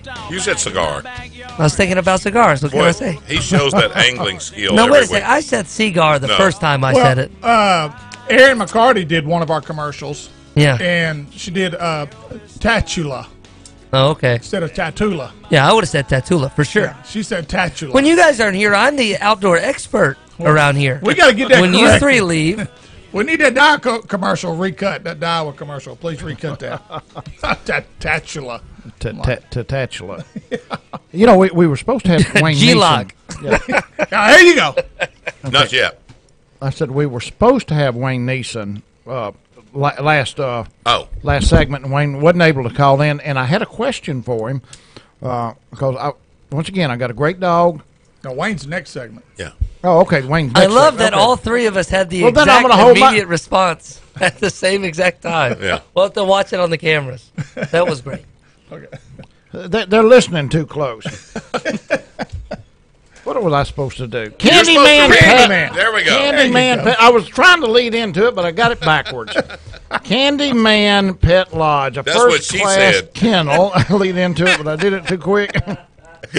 Backwards. Owner, speaking of doing it too quick, owner Wayne Neeson offers both inside and outside facilities, and that is incredibly important because I understand that there's some people out there that like their dogs stay inside. Yep. I don't understand it. Dogs supposed to be out in the yard. Amen. But he's got them air conditioned and outside too. One-on-one dog training available, and that could be some of the only training that some dogs get when they go out there. Grooming and bathing. I need to send mine out there for a bath. Special place for man's best friend, located just west of Greenwood, Louisiana. Call 903-766-DOGS. I hate you, Mike Bacon. 903-766-DOGS. And Mike Bacon, if you're listening, you've got 39 minutes to get here with 3 more bags of peanuts. Yeah, at least one. Gary's got one bag to himself. Me and Mike split a bag. All right, here we go. All right. All right. All right. Outdoor Outlaws. A game warden patrolling Coleman County came across a van with no lights on, pulling the trailer. He stopped the vehicle and could smell a strong odor of marijuana. The warden asked Cheech and Chong and the passengers to get out and was surprised to see 7 adult males stumble out of the vehicle with 2 falling on their faces. When the warden, I've seen that in a movie.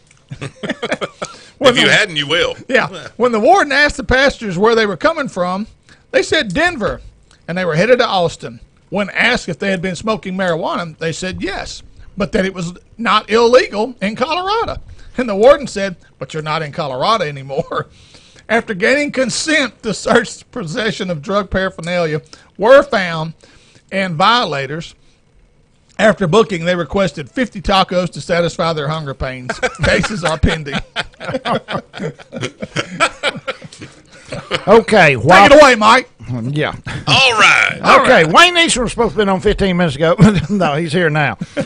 While patrolling the Trinity River during the opening day of teal season, Trinity County game wardens heard several shotgun shots coming from the other side of a hill covered in goatweed. Teal over goatweed. Okay. The wardens walked in and found 2 dove hunters. The dove hunters, who are considered slow learners, were very surprised and immediately began walking towards the warden. When asked for a hunting license, the hunters were extremely nervous and had a hard time removing their license from the pouches. The wardens asked the hunter why they were so nervous and if there was anything they needed to know about. The hunters replied no and said that the last time they were checked in this county, they were hunting ducks with lead shot and received citation. Let's go ahead and confess. It gets better. While the hunters were speaking to a game warden separately, the other wardens began searching the area by the hunters' folding chairs. The wardens found corn on the ground in the area where they were hunting. Shockingly, the hunters denied knowing anything about the corn. Citations for hunting over bait were issued. I was really expecting that to be the dove season was closed because it doesn't run but 2 weeks in Louisiana, and then it closes and it opens. Is that all up. it is? 2 weeks, and then there's a split? They're short seasons. Oh, okay. Yeah. Now the second split's a long one. Yeah. And Texas, a Williamson County warden investigated 3 stupid juveniles. This is bad. Who captured and abused an injured bird by tossing it in the air several times, striking it a couple of times with a football, and then they poured gasoline on it and set it on fire. An illustration of their stupidity, one of the boys posted the delinquent acts on social media, Facebook again, or Instagram or Snapchat. Whatever. And Cedar Park Police Department intercepted the videos before they were deleted. The warden determined the bird was a federally protected migratory white-winged dove. He made contact with each of the 3 boys and their parents, obtained their stories, and filed cases for taking white-winged dove by illegal means in a closed season.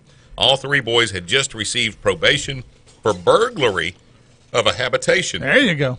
All 3 boys should have had their asses set on fire with a leather strap as part of their punishment. Cases are pending.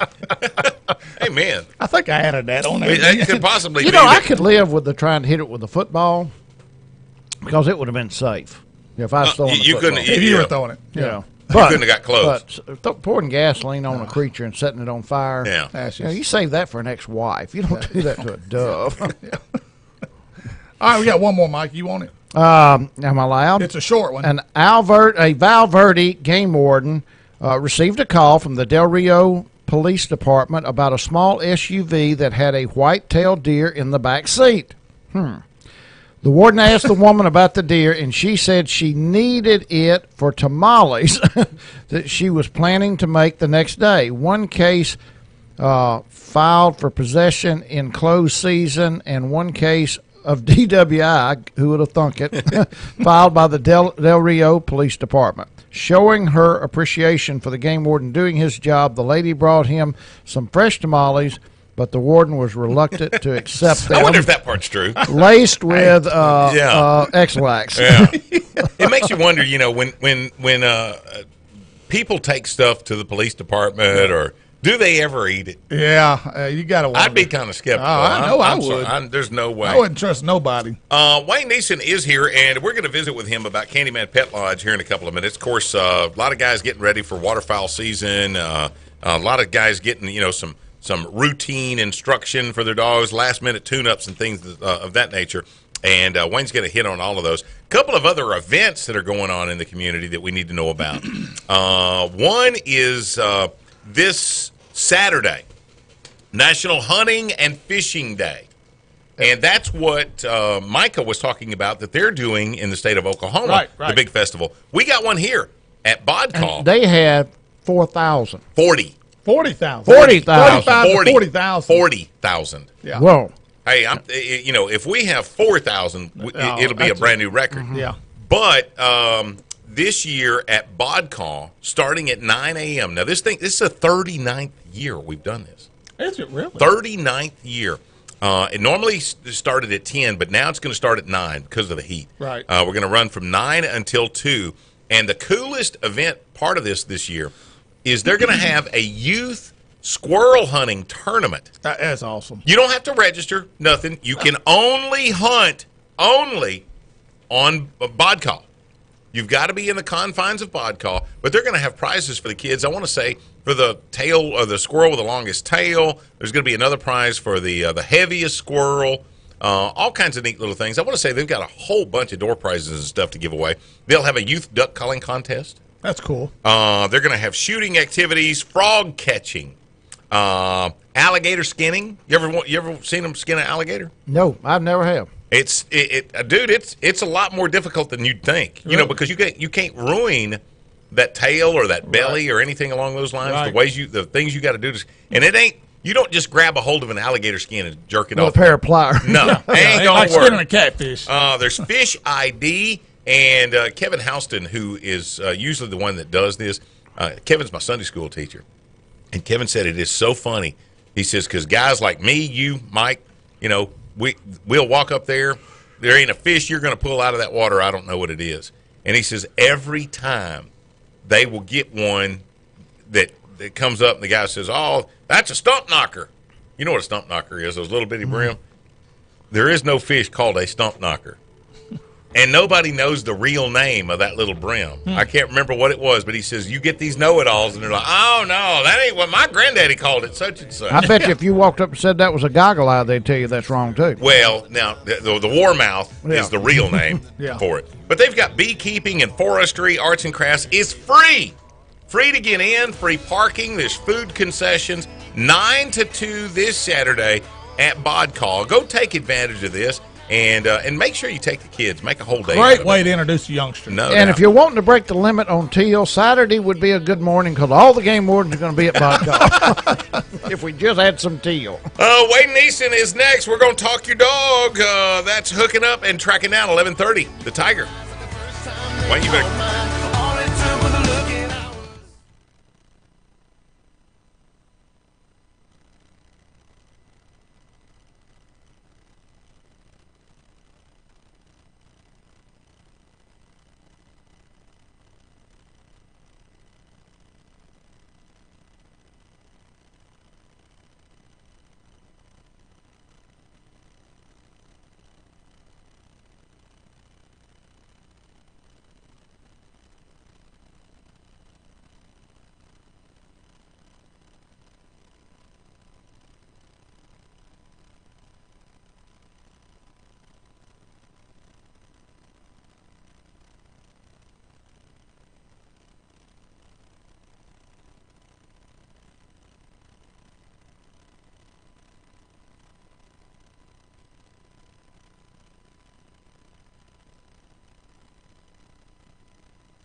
Don't forget, you can catch us again Saturday mornings from 6 till 8 here on 1130 The Tiger.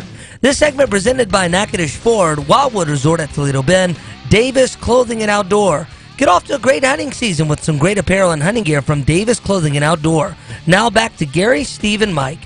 It's not too early to be thinking about the Christmas, the outdoorsman, fisherman on your list, and a great product to get would be a great Daiwa rod and reel combo. You can get those at Bayou Outdoor Supercenter, Kirk Carver at Toledo Town and Tackle, John Abraham, Cypress Knee Outdoors.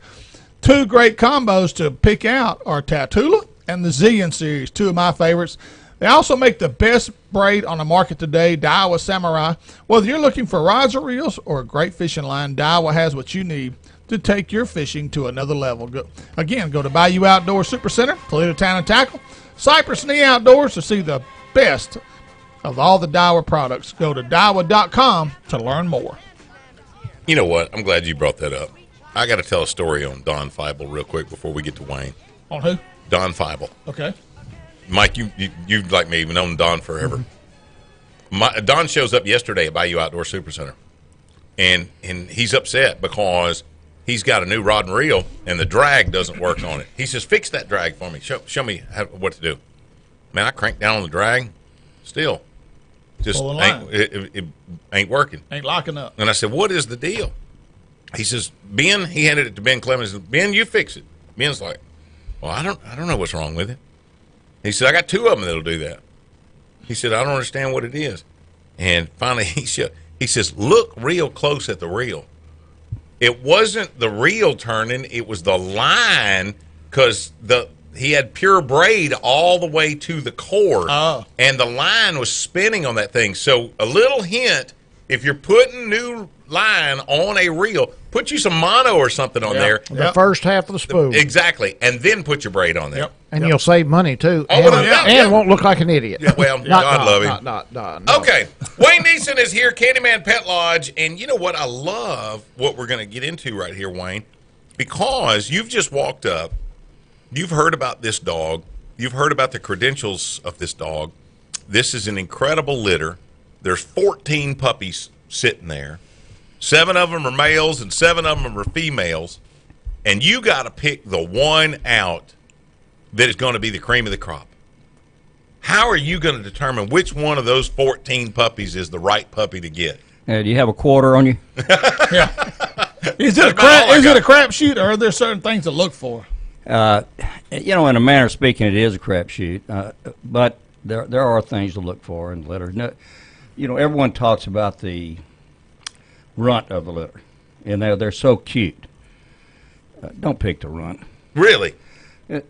Even though it may seem feisty, it may seem to be really taken up for itself, that's the reason it's taken up for itself, because it is the smallest of the litter. Has he got little man syndrome at that point? I mean, is he going to be hard to have social? I think there's just a lot of things that go along with the runt. The run of the litter a lot of times doesn't accept train pressure as well as the other gotcha. dogs. I recommend that you decide what you want that dog for. Yeah. And I got one that's now 9 months old, and I got him out of a litter of 11. And I knew what I wanted. I wanted a black male dog, and I wanted him to be of high temperament, so to speak, aggressive but not mean. Yeah. And that's normally something in the middle of the pack. So when you're doing that, if you want a male and you want a black male, then the first thing you're probably going to do is when you see that litter, you're going to see if everything that is not a black male, take it out of here. Aren't you going to do that? Well, sure. Yeah, I'm going to eliminate it, but because then you want to interact with whatever. There might be 4 black males left, and you want to interact with those 4, not all 11. Right. I want to pull the females out and then just look at the males alone. And take a look. And I may see a runt, and I say, let me look at the other 6, in that litter. And then I'll say, let me look at the 3 of those together. Yeah. And I watch not necessarily how they're interacting with me, what they're doing in the yard itself, whether they're running around investigating or whether they're cuddling up to me, which people love so much, and I do too. But I'm looking for one that's independent, that's nosy, that's not afraid to get away from people, that's going to look to get into trouble somewhere, that's just generally curious. Sure. So is a male the better breed as far as a hunting dog? Yes, or always. Males are better. Smarter. Everything. I don't know. You got women waiting for you at the house? Yeah. I think that. I do right now. Not anymore. I've heard from both directions. Males and females are both nice choices. There's no doubt. I think that the males overall. That's usually the only choices you get. Probably the males do the best work in the field overall, although there's always females that do well too. But if percentage-wise, you wouldn't be talking about as far as work in the field, ultimately 60-40%. Is one quicker to train than the other, or easier to train? I think probably the females may be a little bit more sensitive to what you're trying to teach them. The males seem to be a little stronger in most ways, and if you plan on hunting a lot of goose fields where it's hard going and you've got sludge and mud to go through, probably a big male is going to be your choice rather than your female. And let's go back to what you were talking about, the runt of the litter, and I think really where you were going with that was just because you see a runt of the litter doesn't mean that's not going to turn out in the long run to be a big dog. Just like the smallest 9th grade football player doesn't mean by the time he's a senior year, it's not going to be the biggest guy. Yeah. But what you're doing is you're shooting the odds. Right. That may turn out to be a big dog and an aggressive dog, and a hard hunter, but why take a chance? Right. You're always trying to narrow your odds down on selecting the dog. And of course, I've been through a number of puppies over the years since I train, and quite frankly, I keep those that are in the 0.001% tile for myself, and I sell the others that make great hunting dogs. And I've had real good females, by the way. None of them were the runt of the litter, though, quite frankly. So I wasn't taking a chance. I was trying to eliminate that particular area. Yes, there are females that were small females that were actually named leftover in their registered name that turned out to be field champions. Wow. Yeah, nice animals, really, really nice animals, but you just want to cut the odds down. I picked a female out from a litter in Oklahoma City when I was judging an open out of the females that were, and I sat up there with them for 2 days on the ground, and ended up picking a female out of this group and she turned out to be a real good hunting dog, but she didn't fit my needs as a field trial dog. So, and she wasn't she was kind of a middle of the pack in size. The small one, though, did not grow up, though, Mike. It's over in Marshall, Texas.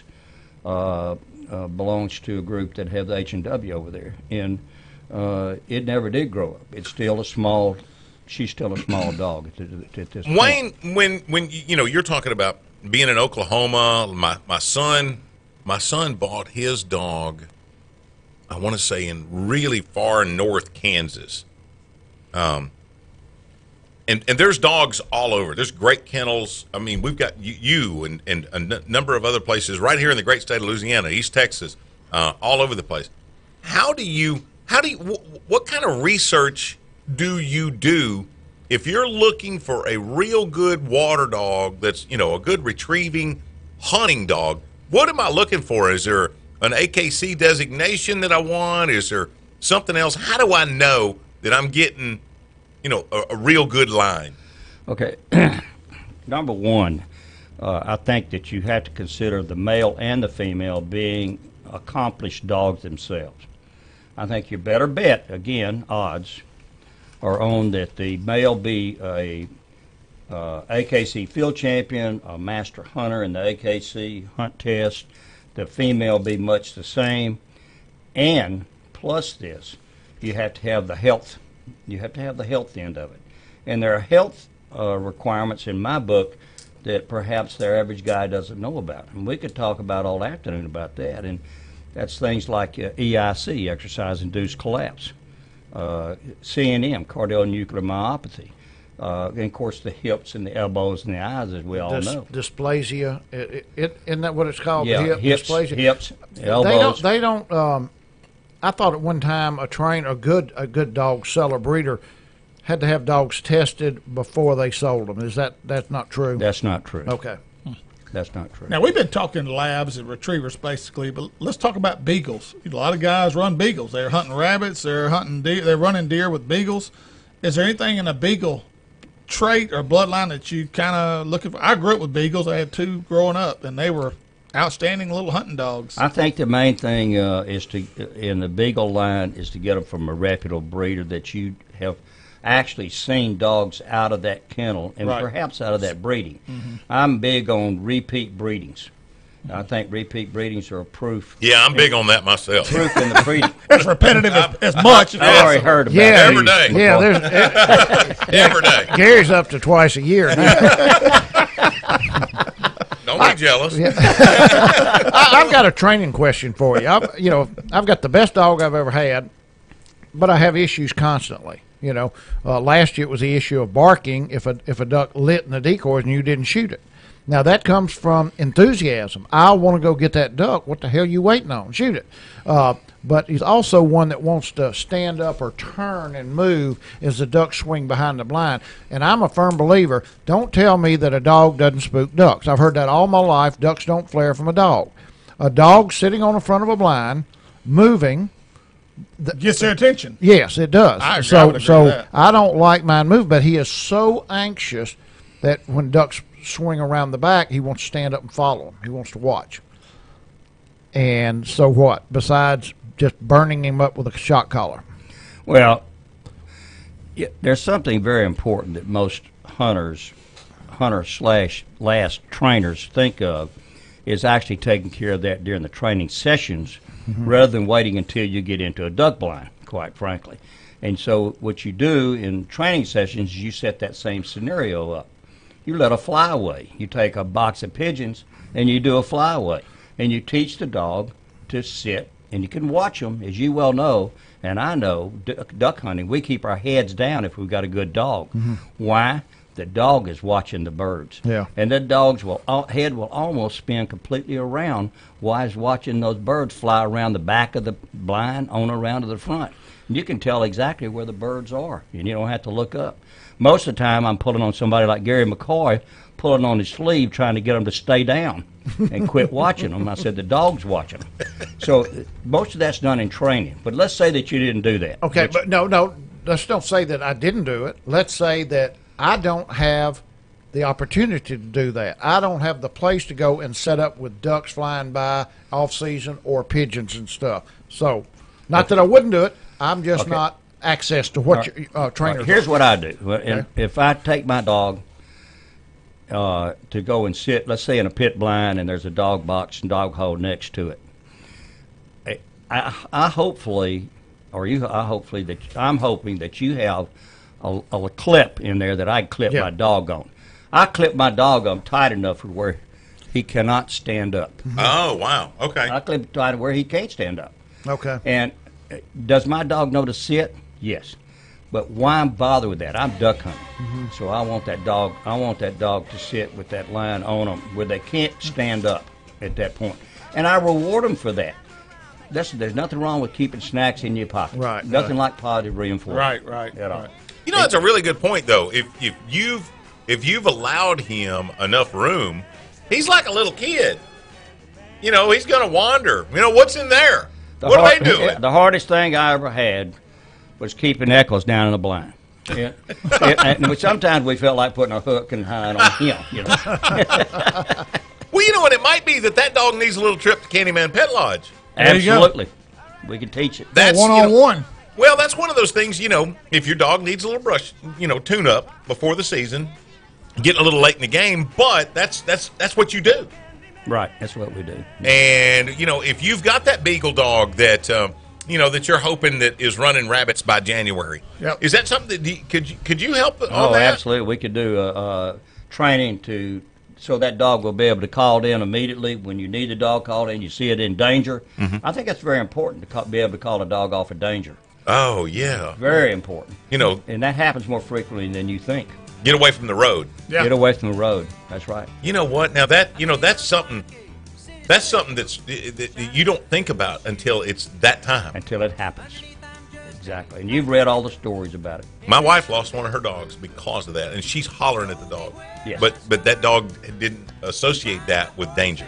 No, did not listen. That's a great point. We'll talk about that the next time on how to cure him of that. That's Wayne Neeson, Candyman Pet Lodge. Okay, the website is? CandymanPetLodge.com. I was thinking, well, I don't know. I forget those things. I'm getting older. There you go. Or somebody could call you and make reservations. Yeah, call me on my cell phone, 318-426-2928, 426-2928. And anytime that you need something to do with your dog, Wayne Neeson and the gang will be glad to help you out. Candyman Pet Lodge, we're hooking up and tracking down 11:30, the Tiger. Find a horse and cart. I'm just a country.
Want some great recipes? Check out our website at HUTDshow.com and click on our recipe page for recipes that'll make you the best cook at your camp this season.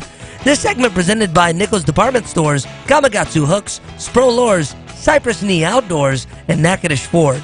Get ready for hunting season with the new F-150 4x4 from Natchitoches Ford and tell them the Hooking Up and Tracking Down show sent you. One more time, here's the great minds of the great outdoors, Gary McCoy, Steve Graff, and Mike Eccles. Here's your dial with Samurai Braid. Best times to fish. This weekend's rated as good on Friday and Saturday and excellent on Sunday. Hot temperatures have returned, putting a delay on fall weather. Highs will be in the lower 90s, lows in the lower 70s. And we are headed into a full moon period this Sunday night. Best time, midday, Friday, 9:15 a.m. till 12:15 p.m., sunrise 7:02, sunset 7:12. Saturday, 10:01 a.m. till 1:01 p.m., sunrise 7:03, sunset 7:11. And on Sundays, 10:46 a.m. till 1:46 p.m., sunrise at 7:03 and sunset at 7:10. This has been your dial with Samurai Braid. Best times to fish. You know what? A lot of times you hear geese flying at night. You reckon ducks fly at night too? Absolutely. I was wondering because you never see them or hear them. That's true. Flying at night, but you hear those speckled bellies. And that's one of the reasons teal hunting is best the first hour and a half of daylight, because they have migrated during the night and you're catching the tail end of that flight. I'll be darned. They're gonna sit down, take a quick break, get them something to eat. Yeah, well, they do migrate at night. I'll be darned. And I'll tell you something else that migrates at night, almost exclusively. Gary McCoy. Well, he used to. Julie called him. No, a coot. A coot Yeah, you never see them flying in. Never seen them. You've never seen a bunch of coots flying into a lake. You just went out there one morning and the little black. They're there everywhere. Pecking, eating grass, eating little things are out there. They're everywhere. Hey, I got to brag real quick on Jeff Pate's dog. Uh-oh. Jeff Pate duck hunts with his beagle. Yeah. He says usually in a duck blind it's just he and his beagle. He says my beagle can call ducks. He just don't like to. Yeah, but he holds the call to the wrong end. Yeah, that's what I was going to say. Let's do Depends on where he puts his thumb. Yeah, let's do something we don't normally do. All right. I'm just looking at the weather. Thursday and Friday high in the middle 90s, lows in the middle 70s. But starting on Saturday, 82, 83, 82, 86, 87 through next Saturday, 83 next Wednesday, and the lows down in the, it'll never get into the 60s, but in the lower 70s. See, a 90% chance of rain on Saturday, 60 on Sunday, 60 again on Monday, and 60 on Tuesday. Now, that is a 10-day forecast, right, which will change 180 degrees Yeah. by in the morning. Right, yeah. I don't know. 2 hours from now. Why they're allowed to give a 10-day forecast when in less than 10 hours, it's a total opposite thing. Right. Well, I think it's all based on the guys in Las Vegas setting the odds as to whether or not it'd be right. Yeah. And who knows if a tropical system is going to crank up in the Gulf, head our way, and get here in 4 hours. And it depends on how much money is being bet on whether that's going to be right or not. And speaking of that, we need to pray for those people in the Carolinas. Oh, dude, it has been inundation. At one point, it was raining 3 inches an hour. Yeah. 3 inches an hour. You just can't imagine, and I'm talking about not just for a couple of hours. Yeah. It was hour after hour after hour after hour after hour. Wow. I mean, more and more and more water just piling in on those people. I want to tell somebody, I'm looking for something. I've decided yesterday I've got to have a bigger trailer for my ATV. My little 12-foot single-axle trailer, I'm just wearing out the tires because it's too big a load. So I'm looking for a tremendous deal on about a 14-foot double axle. You got $200 bills ready to go. Yeah, yes. I won't give you a penny less than $200. No, if somebody's really got one's tires in good shape and it's 14 foot or so, 15, 16 foot with a double axle, I'm in the market. Good deal. So okay, Sealy Big Bass Splash, Friday, Saturday, Sunday, Lake Fork, almost $500,000 in total payout. There's going to be little under $200,000 just in hourly payouts. 15 places every hour. Yeah. If you want to get registered, it's going to be at Lake Fork. You can go to Lake Fork Marina tomorrow. All day tomorrow. And get registered then, or you could do it, Friday. The morning of the event. Yeah. Exactly. And Friday, Saturday, Sunday competition days. Go to SealyOutdoors.com to read more about that. And this is the one event you can catch a 12 or 14-inch fish, and you make money. Oh, dude. You can make money. Yeah. You know, normally the sea lease, it takes a 4 or 5 pounder maybe to get in the top 10 for the hourly. But on one of the other lakes. On one of the other lakes. But right. at Fork, I mean, a 188, 1.8, it may get you $500. Yeah. You know, so, hey, it's my kind of tournament. Ain't no doubt. Now it's time for the little-known and mostly useless bits of information. Before I read that story, I want to say this. If a deer hunter says something in the woods and his wife is not around, is he still wrong? Yeah. Yeah. Yeah. Okay. Yeah. In her eyes. This story is entitled Putting Lipstick on a Pig, which is a kind of a favorite saying amongst some people. Flagler County, Florida has beautiful beaches, swaying palms, and lots of wild pigs, even when it's not spring break. It also is loaded with hunters determined to bring home the bacon. This story of one such hunter gained widespread notoriety in 2012. The hunter was tracking a wounded pig while his girlfriend was picking wild oranges. Thinking that he had his quarry in his sights, he fired. Turns out he had mistaken his girlfriend for the boar and shot her in the leg instead. Oh, no. Fortunately, the hunter's girlfriend was a cardiac nurse and knew immediately what first aid she needed for her very serious wound. Unfortunately for the couple, the horror of the accident became a nightmare of national attention. Jay Leno even commented, "I don't know what is worse for the girl, having your boyfriend shoot you in the leg or saying the reason he did was he mistook me for a hog." Both of them are pretty bad. Yeah, buddy. The hunter's girlfriend forgave him in a love conquers all ending, but according to the hunter, the embarrassing attention didn't fade until another Florida man committed an atrocity that galvanized the public interest away from him and his girlfriend. The story of a naked man who tried to eat a homeless man's face. Those bath salts are bad, aren't they? Hey, when do we have the championship for? Woo! The Landers Ram Cash Splash Championship, not this Saturday, but next Saturday, the 29th, out on Cross Lake. And I can't believe it, people calling. Well, I don't see anything about off limits. Always, always, always, there'll be off limits in a championship, Monday through Friday before the tournament next week. So this is your last weekend to practice? Yes, that's right. Yeah, you cannot go on the water Monday through Friday before the tournament. Get by Bayou Outdoors, pay your $100 entry fee, and you have to come to the American Legion either by water or launch there. Have you a $5 bill if you launch there so we can pay for the launch. All right, here's this week's final word. Today we learn what to look for when searching for a great hunting dog. Just like an athlete, there are certain traits and characteristics one must possess. Whether it's retrieving, pointing, trailing, or treeing, a good hunting dog has built-in traits that cannot be taught. Desire. Desire to please its owner and desire to do what it was born and bred to do. Just like people, a dog wants to be rewarded for doing a great job. This is where that special bond takes place between man and his dog, and nothing is more prideful for an outdoorsman than to have an excellent hunting dog. Sorry, wives. For Gary McCoy, Mike Eccles, Jay Wiley, yours truly, Steve Graff. Tune in next week right here on 1130 The Tiger for more Hooking Up and Tracking Down.